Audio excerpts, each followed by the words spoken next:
నీతిమంతుణ్ణి జ్ఞాపకం చేసుకొనుట ఆశీర్వాదకరమగును. చాలు. ఇక్కడ ఈ వాక్యాన్ని మనం చాలాసార్లు విన్నాం. ఎందుకంటే దాదాపుగా జ్ఞాపకార్థకోవటం అనగానే ప్రతి క్రైస్తవ సభలో, ప్రతి క్రైస్తవ ప్రార్థనలో మనకు ప్రారంభంలో కానీ, మధ్యలో కానీ, చివరి కానీ ఏదో ఒక చోట ఈ మాట ఖచ్చితంగా వినబడింది. ఎందుకు అని అంటే ఆ మాటకు ఉన్నటువంటి ప్రత్యేకత అలాంటిది. అయితే ఈ మాటను కొంతమంది 3 ముక్కలు చేస్తారు, కొంతమంది ఒక ముక్కతోనే ముగిస్తారు, ఇంకొక మంది అయితే ఆ దేవుడు వారికి అనుగ్రహించినటువంటి జ్ఞానాన్ని బట్టి ముందుకెళ్తారు. ఫైనల్గా నేను చెప్పొచ్చినటువంటి మాట ఏంటి అనంటే, దేవుని పిల్లలారా, నీతిమంతుణ్ణి జ్ఞాపకం చేసుకోవటం ఆశీర్వాదకరం అవుతుందంట. ఆశీర్వాదకరము అగును. ఇప్పుడు కొన్నిసార్లు మనం ఏం చేస్తామంటే, వివాహము అన్ని విషయాలలో ఘనమైనది అని వదిలేస్తాం. మనం కాదు, ఘనమైనదిగా ఉండవలెను అని ఉంటుంది. అంటే ఆ తోకతో చాలా అవసరం ఉంది. స్తోత్రం కలుగును గాక. జేమ్స్ మంచివాడే కానీ అంటే దాని అర్థమైంది అనే కదా, స్తోత్రం కలుగును గాక. అదే రీతిగా నీతిమంతుణ్ణి జ్ఞాపకం చేసుకోవటం ఆశీర్వాదకరమగును. అయితే నీతిమంతుడు అంటే ఎవరు అంటే యేసు ప్రభు అని, ఆ తర్వాత జలప్రళయంలో కాపాడబడినటువంటి నోవాహని, అంతకుముందు అబ్రహామని, ఆయా రీతిలుగా మనం చాలా పేర్లు చెప్పుకుంటూ వెళ్తాం. అయితే మనకి ఈ నీతి తత్వం తెలియక ముందు, హల్లెలూయా, మనం ఈ నీతిమంతుడిగా ఉండాలి అనే సంగతి మనకు తెలియక ముందు మనం ఏం చేసామంటే, దేవుని పిల్లలారా, ఇష్టానుసారంగా తిరిగాం, ఇష్టానుసారంగా జీవించాం. తిరగటం అంటే వేరేకి తిరిగిన వాళ్ళు ఉన్నారు. జాగ్రత్తగా అంటే పాపం చేయకుండా, అంటే వ్యభిచార సంబంధమైన పాపం చేయకుండా తిరిగి, లేదంటే తాగి, లేదంటే తిని వేరే వేరే రకాలకు కూడా పాపాన్ని ఆపాదించుకునే వాళ్ళు కొంతమంది ఉన్నారు. అయితే ఇప్పుడు మనం యేసుక్రీస్తు ప్రభు యొక్క సిలువ నీడలోనికి వచ్చి ఉన్నాం. స్తోత్రం కలుగును గాక. చూద్దాం బిగ్గరగా, హల్లెలూయా. ఎక్కడికి వచ్చాం మనం?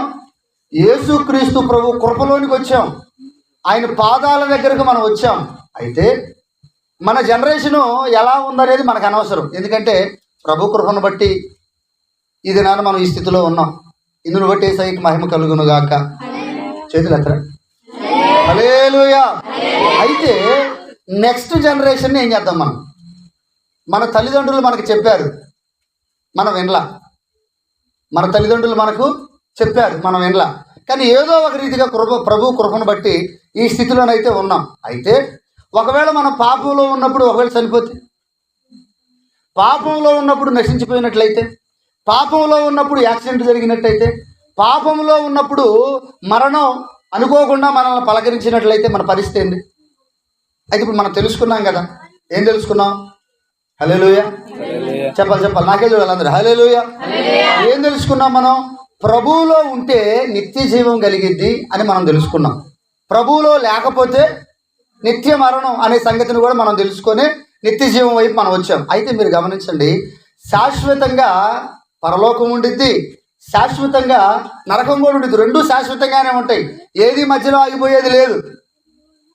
పరిశుద్ధంగా అనగా యేసు రక్తంలో కడగబడి యేసుక్రీస్తును సొంత రక్షకునిగా అంగీకరించి జీవిత కాలమంతా పరిశుద్ధమైనటువంటి ప్రవర్తనతో నడిచిన వాడేమో పరలోకానికి వెళ్తాడు.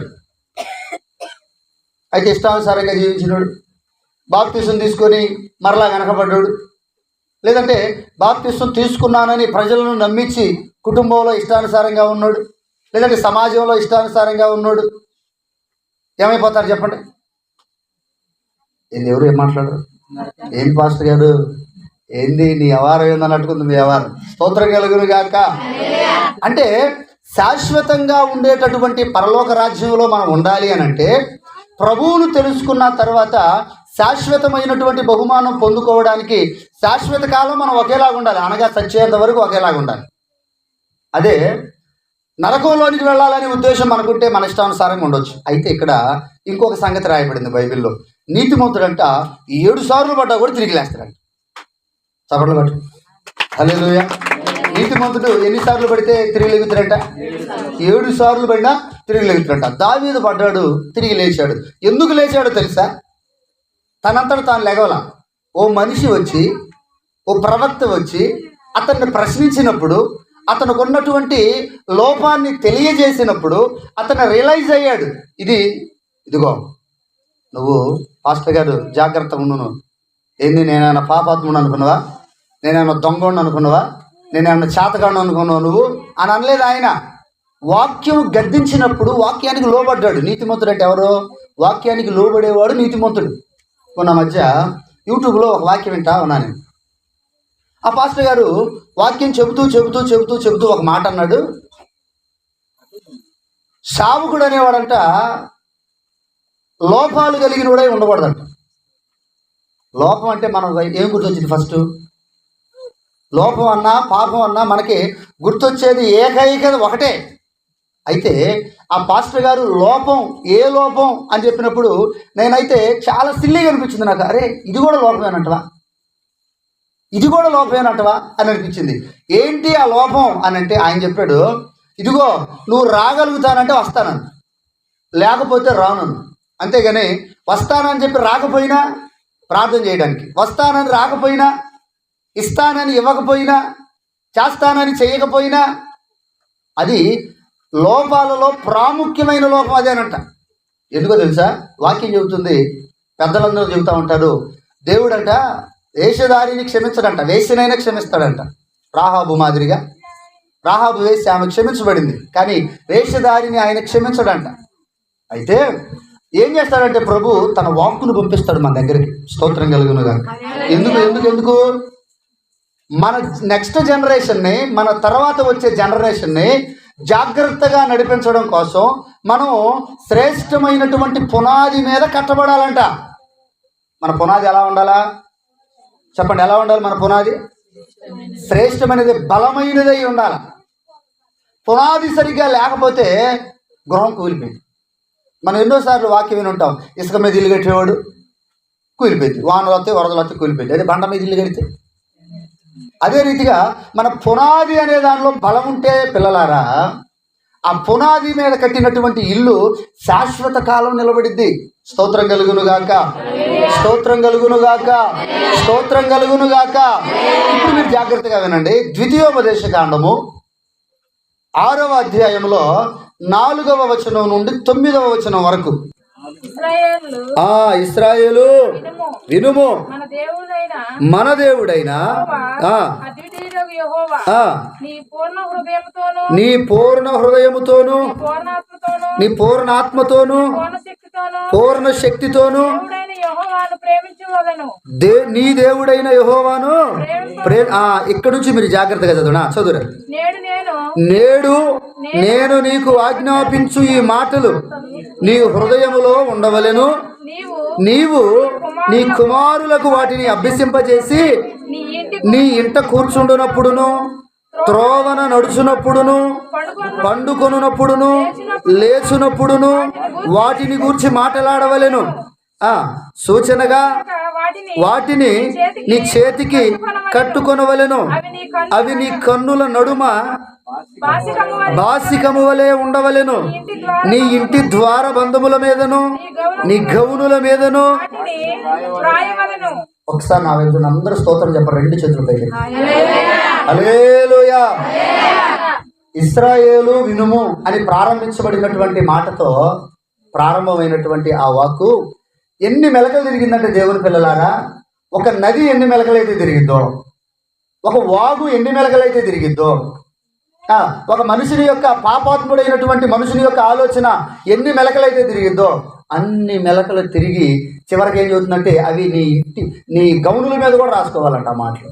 అయితే వినండి, నెక్స్ట్ జనరేషన్ని మనం జాగ్రత్త చేయాలి అని అంటే, నెక్స్ట్ జనరేషన్ని మనం నీతిమంతులుగా మలచాలి అని అంటే, నీతిమంతుడిని జ్ఞాపకం చేసుకోవడం ఆశీర్వాదకరం అయిద్దని మనం చెప్పుకుంటున్నాం.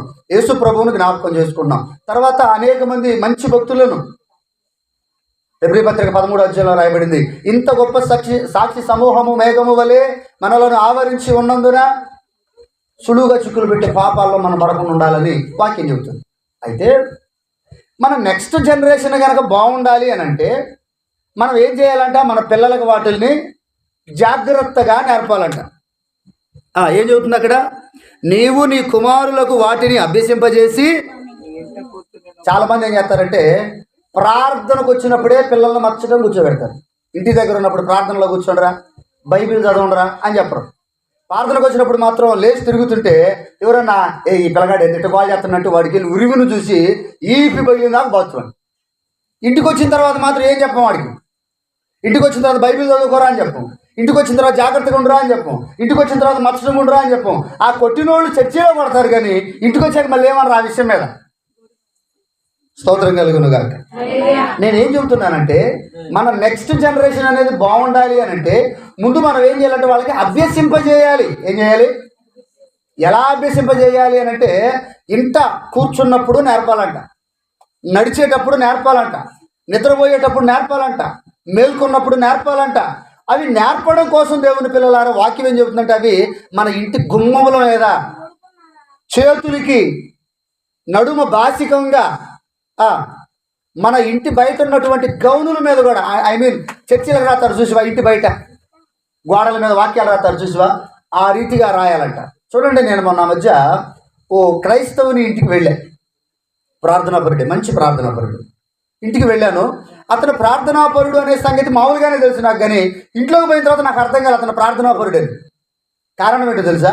ఒక వాక్యం కానీ, ఒక వాగ్దానం కానీ, ఒక దేవునికి సంబంధించినటువంటి కనీసం బైబిల్ అగబడే స్థలం కూడా లేదు. ఓకే, సంతోషం, బైబిల్ అగబడకపోతే సంతోషమే, ఎందుకంటే పరిశుద్ధ గ్రంథం కాబట్టి దాన్ని మంచిగా పెట్టుకోవడంలో తప్పలేదు. కానీ వాక్యాలు, నీ ఇల్లు దేనితో అలంకరించబడుతుంది? నీ పిల్లల కోసం. అతను ఇల్లు దేవుని పిల్లలారా దాదాపుగా 53 ఇంచులో 67 ఇంచులో అన్నట్టు టీవీ. అది టీవీ మాత్రం దర్జాగా కనపడుతుంది. దానికోసం ఒక బాక్స్ తీసుకొచ్చాడు. 67,000 రూపాయలంట బాక్స్, బ్లూటూత్ బాక్స్. దాంట్లో మనం ఈ రీతిగా ప్రార్థన కూడా జరుపుకోవచ్చు.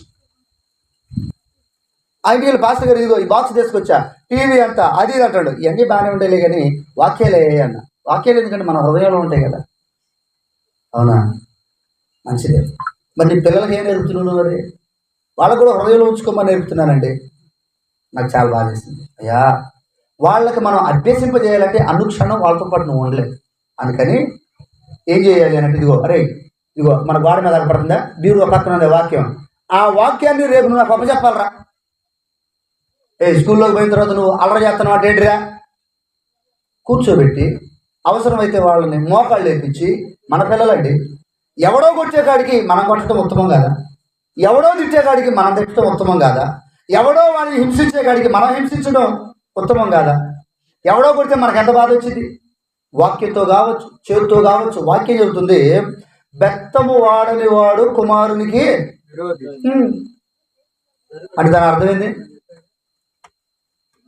అరే వాళ్ళ జోలికి ఎందుకు నువ్వు పోయేది? వాళ్ళ జోలికి ఎందుకు నువ్వు పోయేదని తలిపి ఇంకోసారి వాళ్ళ జోలికి పోతే. స్తోత్రం కలుగును గాక. మనం ఎలా ఉంటున్నాం అనే దేవుని పిల్లల కొన్నిసార్లు మన కుటుంబం కూడా సాక్ష్యం ఇచ్చింది. స్తోత్రం కలుగును గాక. మన నెక్స్ట్ జనరేషన్ చెప్పనవసరలా, ఏదో అంటారు చూసివా, మాంసం తినవని ఆ ఎముకలని, ఆ బొక్కలని మెళ్ళేసుకొని తిరుగుతాం మనం. అదే రీతిగా మనం ప్రార్థనా పరులు అనే సంగతి మన ప్రవర్తన, మన ప్రార్థనా పరులు అనే సంగతి మన పిల్లలు, మన ప్రార్థనా పరులు అనే సంగతి భర్తలు అంటే చేయలేకపోవచ్చు బహుశా, ఎందుకంటే వాళ్ళు పురుషులు ఎక్కువ లేదు. కానీ మనం, ఓ భక్తుడు అంటాడు, మనం అంట నడిచే బైబిల్గా ఉండాలంట. ఎలా ఉండాలంట? చెప్పాలి ఎలా ఉండాలంట? నడిచే బైబిల్గా మనం ఉండాలంట. అందరు బైబిల్ని చదవరు, క్రైస్తవులు చదువుతారు. అనిలు, స్తోత్రం కలుగును గాక. అనిలు ఎవరిని చదువుతారు?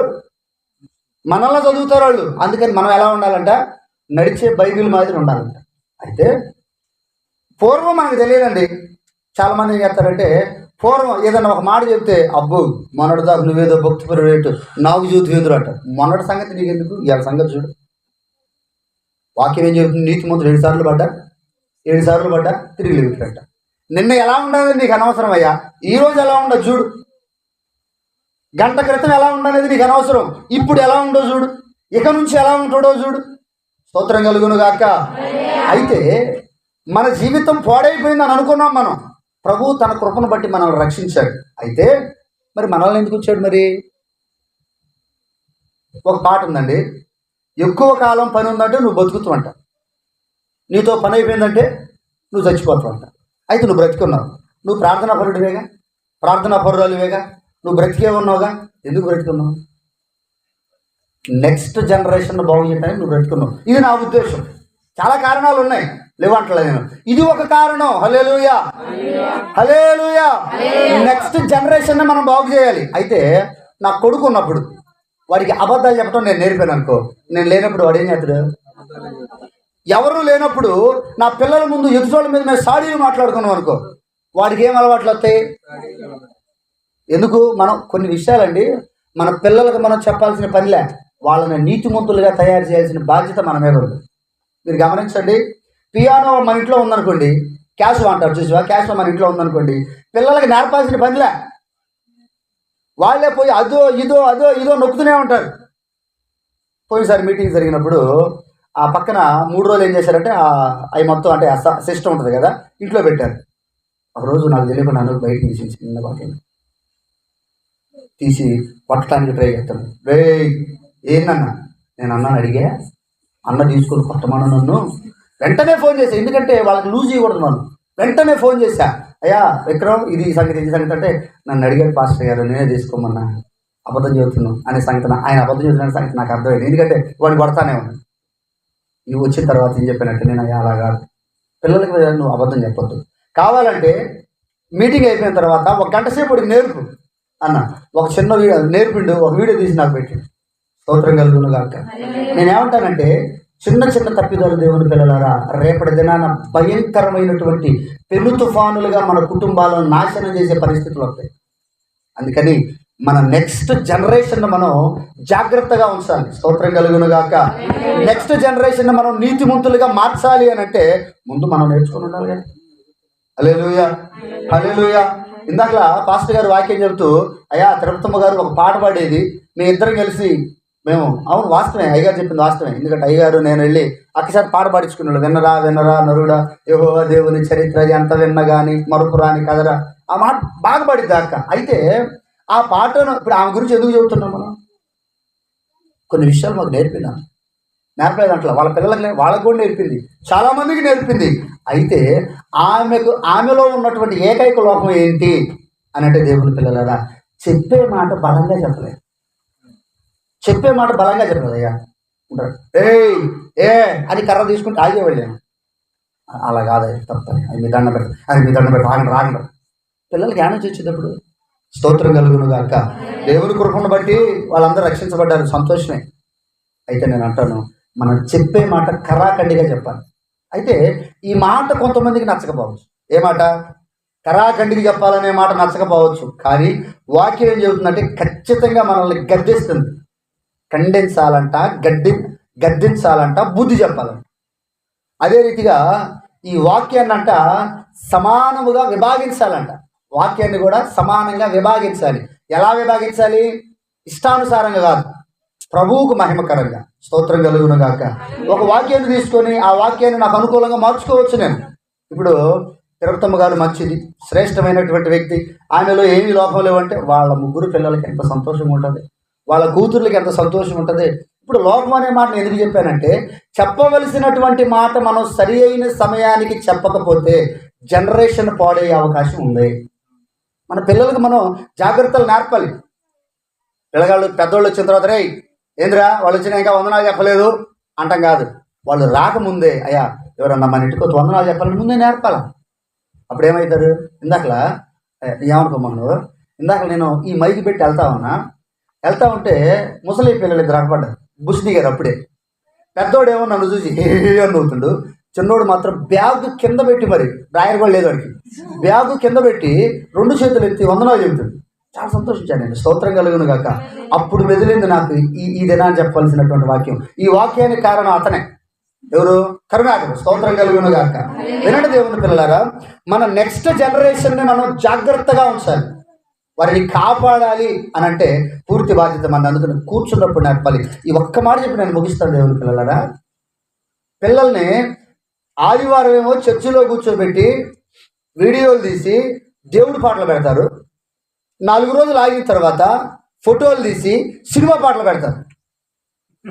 నాకు ఎంత బాధేసిద్దంటే దేవుని పిల్లలు, చాలా బాధేసింది. ఇవన్నీ మనకు దూరం అవును గాక. మహాపరిశుద్ధుడు వేడి తండ్రి, మహిమ కలిగిన యేసయ్యా నీకు వందనాలు. నీ కృపలో కొన్ని మాటలు మీరు చెప్పడానికి అవకాశం ఇచ్చారు, స్తోత్రాలు. ఈ అవకాశాన్ని ప్రభువా నా తండ్రి నేను నాతో పాటు నా తండ్రి నీ పిల్లలందరూ సద్వినియోగం చేసుకున్నారని నేను నమ్ముతున్నాను. నమ్మకంపై ఆమెనైనా ముద్రను వేసి ఇది మొదలుకొని నెక్స్ట్ జనరేషన్ మీద ప్రభువా మంచి దృష్టి కలిగి మా పిల్లలను అన్ని రకాలుగా నా తండ్రి సంపూర్ణమైనటువంటి భక్తిలో నడిపించడానికి సహాయము దయచేసి మీరు మహిమ పొందమని మా కోసం ప్రాణం పెట్టి తిరిగి లేచి త్వరలో రానయ్యున్న యేసుక్రీస్తు శ్రేష్టమైన నామమున ప్రార్థనలు సమర్పించి అడిగిన ప్రతిదానిని పొందుకొని ఉన్నాం పరమ తండ్రి. ఆమేన్ ఆమేన్.